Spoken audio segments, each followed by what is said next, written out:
Hey guys, what's up? Anorganic Pixel here. Here's some Mina gameplay. Mina is still fairly new, and one thing I want to add to this also is that this was captured prior to Doorman being released as well. To be honest with you, I want to talk a lot about this newest update with Deadlock and everything. I want to talk about some of the good, the bad, and the ugly a little bit with this Deadlock update. I'll just get it out of the gate right now. This update's been awesome. This seeing how the community's really come together, the player count is up dramatically and everything. The map looks amazing.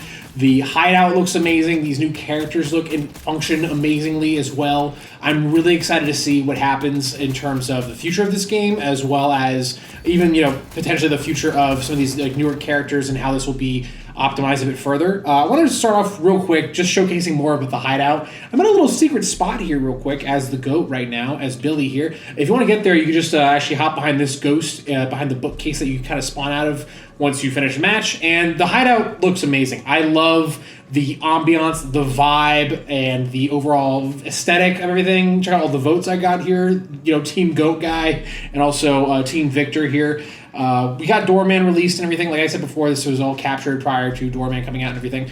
I want to take a little bit of time, though, to talk a lot about, and I'll kind of wax poetic about how great this update is later in this video. But I want to first showcase some things that I'd like to maybe improve on with just the hideout itself and even the main map. For starters, this glass here, that looks a little rough around the edges there. I get we're in a kind of a beta area of Deadlock and everything, but if I could adjust that a little bit, be nice. One thing I also want to call out is some of these pictures frames with no pictures involved. I wonder if they plan on maybe putting specific information about the areas where these picture frames are at and everything within the map, but that's remaining to be seen.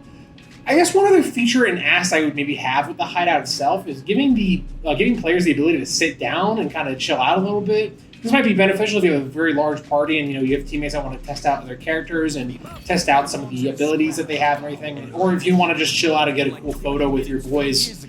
Billy himself is just great. I love the dialogue that we're hearing and seeing about Billy and everything. I love the main menu interaction we have here with the overall characters and whatnot. One thing criticism-wise I would have is making these icons a little bit bigger. Specifically, though, I want to call out the character, hero, and lore section. That is such a tiny little icon, and frankly, I would have preferred if it was maybe a section in the map where the bookcase here, we could kind of view that. I'm just showcasing here this little corner of the map. This is where the Drifter Ghost is at, actually. If I want to see a bit more of that part of the map specifically, it's really dark. By punching, you get a little bit of a glimpse with light. This area is also really cool. Billy's toolkit and everything is also very interesting. I've yet to actually play a match with him with live players, and I'll get more into detail about that later in the video and everything. There are a few things that I'd like to add to this room specifically, or even customize a little bit further with this room, and I'm going to dive into that right now.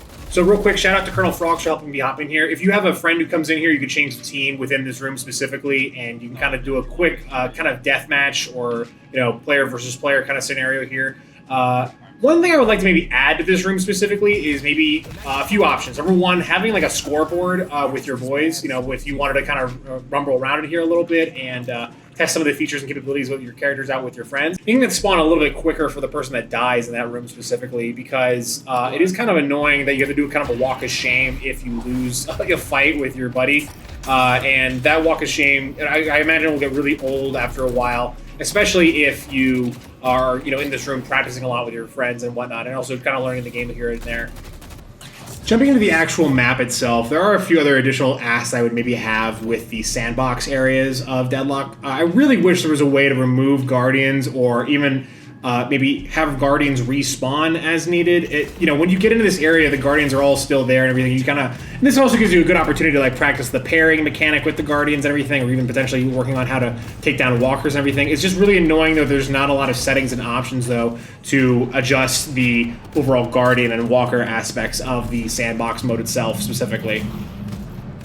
Aesthetically speaking as well, I would not mind if we maybe toned down some of the advertising, that especially within the mid lane and everything. I found that to be a little bit obvious or a little bit too loud specifically. That's one thing with this newest update is everything is very loud and in your face now with in terms of the themes and the elements of what makes Deadlock Deadlock.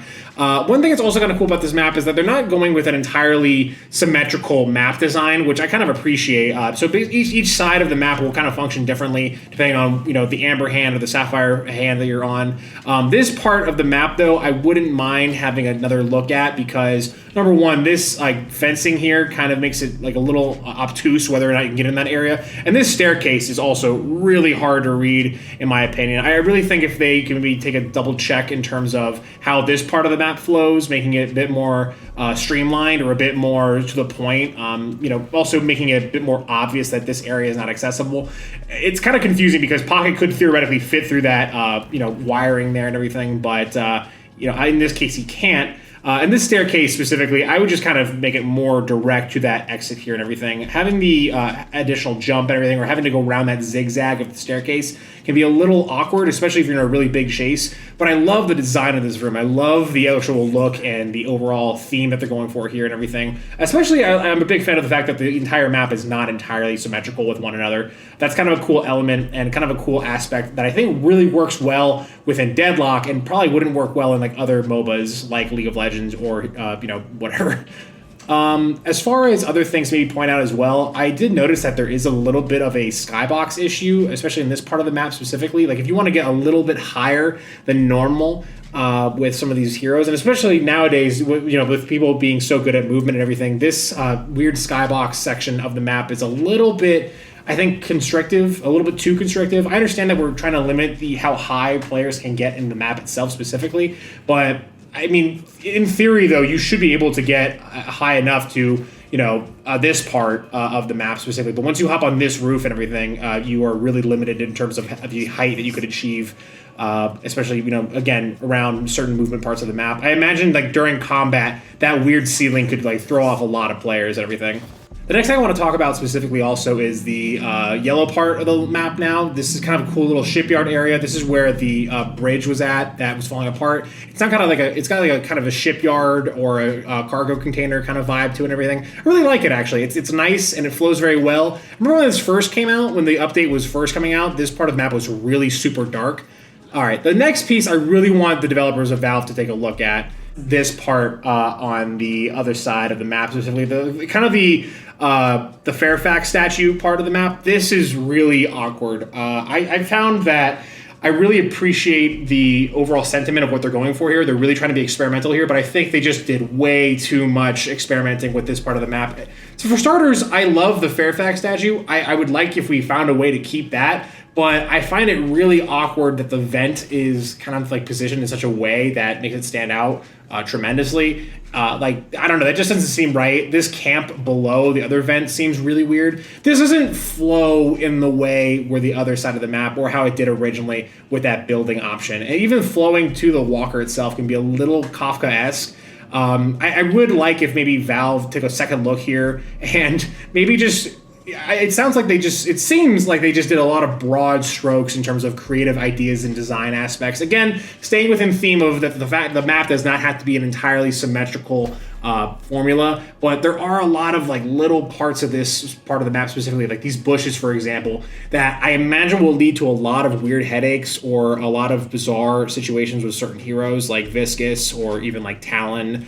Potentially Lash and everything. And this vent just looks super awkward. These vents just don't really seem to fit a whole lot. I like the smash-in vents. I like the statue. I also even like the fact that you can jump from that vent and then go through that cool little like archway area, but it just does not flow as well as, this one, for example. Like this seems to make a lot more sense canonically with the actual world and environment. Combat is a lot more flowy here and a lot less like chaotic or bizarre. And the farm is very detailed and very easily laid out. I think if they had to go back to that one area specifically, they should maybe just remove a few of those little creative aesthetics or design choices. Maybe move the statue backwards a little bit and have it facing another direction and add a smaller building so these vents would work a bit better.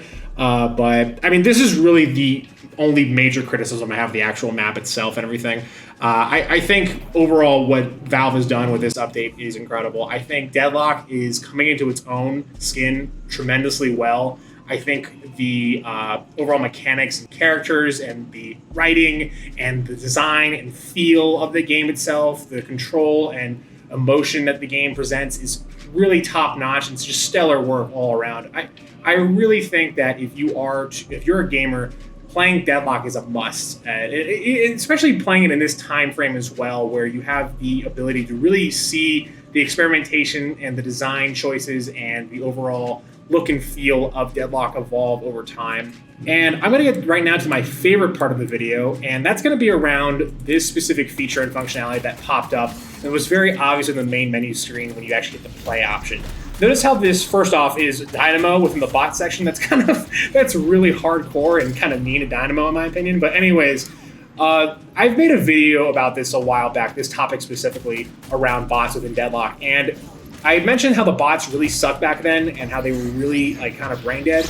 But wow, Valve has definitely stepped up the bot game specifically with Deadlock, and it couldn't be at better timing as well because a lot of newer people or a lot of people who might have played Deadlock in the past or a while back are just now getting back into the game itself specifically. And I honestly feel confident saying that the bot experience is a pretty solid overall experience to experiment and learn the actual game mechanics for someone who's brand new or is very fresh to the Deadlock experience itself. I had a lot of really great moments. Obviously, I'm fairly comfortable with playing Deadlock and everything, but the bots were able to put up enough of a fight to actually parry me here and there, get some kills and whatnot. I did actually dominate this map specifically, or this match with these bots. This Abrams absolutely pummeling the shit out of Mina. It was hilarious. And I'm really happy to see that Valve is taking a look at everything within the actual game itself.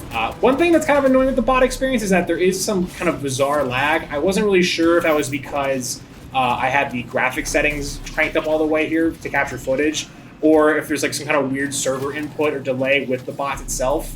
But as you can see, the bots are kind of presenting a lot of a challenge to myself and my teammates. Again, a solid parry by the bot Holiday there. And just if I could offer one big piece of praise with Deadlock right now, it's this. I was really happy to see that Valve took this feature and didn't ignore it during this time period. It's really cool to see that the bot aspect of Deadlock is still presented and still thought about by the developers at Valve and is not being ignored. I really recommend actually hopping into a bot match, even if you're really experienced with Deadlock or if you have no experience at all. I'm going to be using this feature a lot specifically when it comes to getting my friends to try and Deadlock and everything. Or even, if I want to hop in and play some of the newer characters and I can't get a hold of them in a normal lobby and everything. So if you want to actually try Billy Goat or Doorman or Mina and you haven't been able to get an actual game with them, jump into a bot match. It's really great to... First off, it's really refreshing to actually learn these newer characters in an environment that is a lot less chaotic or I guess mean-spirited like it can be with playing with real players. And another thing too is that it just gives you an opportunity to kind of test things out or really experiment a little bit with maybe potentially builds or the overall kit that the characters offer and everything. I cannot stress enough though that the Deadlock update was incredible. I am really excited to keep playing. I really enjoyed the fact that they gave us a reward of some kind for playing right now in this time period, and also giving us the ability to vote for the next characters. That'll be interesting to see how that pans out in the long run with Deadlock and everything. I'm just excited to see what the direction this game goes in, and it definitely seems that this update really cements the fact that Valve is really on the cusp or really dialed in and cementing the overall theme and aesthetic and style of Deadlock. Not just the overall look and everything, but the things like the music, things like the writing for the certain characters, the dialogue, things like even the hideout itself. Those were all really fresh and really encompassing to see for how Deadlock is going to pan out in the long run, and also its overall style and feel for a game specifically. I'm really excited to see where things go with Deadlock, and this update really just gets me more and more excited every day to play this game. I have been glued to this game for a very long time now, and I think that's because I really enjoy the look and feel and style of the game, but also the actual playing of the game itself. Valve definitely seems to be leaning into the idea that this is not just a MOBA or a MOBA hero shooter, that there's definitely going to be a lot of other additional options and aspects that make the Deadlock experience more encompassing for maybe someone who's not interested in like an uber competitive environment. But as of right now, they're really ironing out the overall competitive environment, the overall landscape of how the actual main game works. And I'm really excited to see. I'm hoping that these next few updates that come out in the near future will present more characters, will also maybe iron out and add more stuff to the actual hideout itself. Maybe give people who during this beta testing period something to grind for. I'm also hoping for additional game modes, but we will have to wait and see how that pans out in the near future. Either way, I do appreciate anyone who's actually been watching and commenting on these videos and everything. I would love to hear what you guys have to say about this newest Deadlock update. And last point, just to get out there again, is that I really recommend getting into a bot match. I think that it's actually a really interesting experience right now to test out the actual game itself. Even if you're brand new to it, I think it's a really interesting way, and it's pretty concise to, or at least as close as it possibly can be as of right now. I'm hoping they'll develop it a bit further, but just something to think about. But yeah, thanks for your time today, guys. Have a great rest of your day, and enjoy your weekend. Bye.